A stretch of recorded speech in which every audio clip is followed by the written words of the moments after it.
The online dating game is very different from the other games of love, like, say, attraction or dating.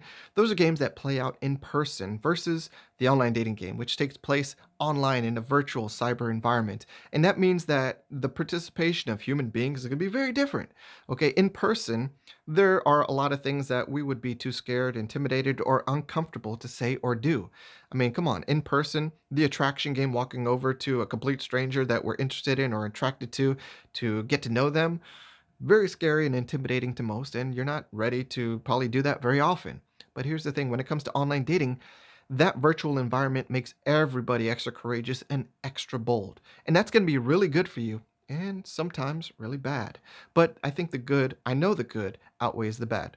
So here's the thing, understand that in a good way, it's going to make people extra bold to participate, to communicate, to take their shot, to say things that are open and honest, to be vulnerable. It makes people extra bold in a good way for promoting positive connections from the online dating world, right? But at times, if things go sour, it can make people extra bold. And what do we know about how people interact when they're online? Well, look at YouTube, Facebook, or other things. Now, I know online dating isn't necessarily purely anonymous, but really, you're not going to run into most of these people, and maybe you just get their first name. So it is relatively anonymous, and that makes people feel extra bold at times when they're salty to say mean things, to be rude or inappropriate or be a bitch or an asshole, whatever you want to call it.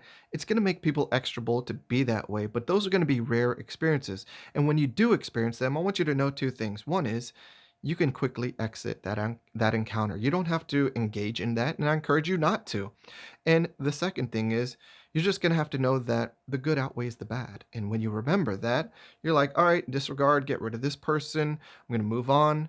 And if you generally understand that the good outweighs the bad as far as the bold behavior you're going to experience and how that promotes the connections that you're looking for, that will be a game changer because I know it's not the best feeling to go through a negative experience, but they're going to happen. So you need to understand this and remember that that good is going to outweigh the bad, and people will expectedly expect it. This is not going to be something that surprises you, okay? I think about surprises, everybody's okay with a good surprise, but bad surprises are the worst, right? Well, this isn't going to be a bad surprise because it won't be a bad surprise to you. You're going to know that at times, especially if someone's feeling salty, they might get a little butthurt and be whatever negative, and they're going to be extra bold to do that. But that's because they're in this environment. Handle it properly. Keep your mind the in the right place, and you'll be just fine. And you'll be on your way to moving on to someone else and other success in the online dating game.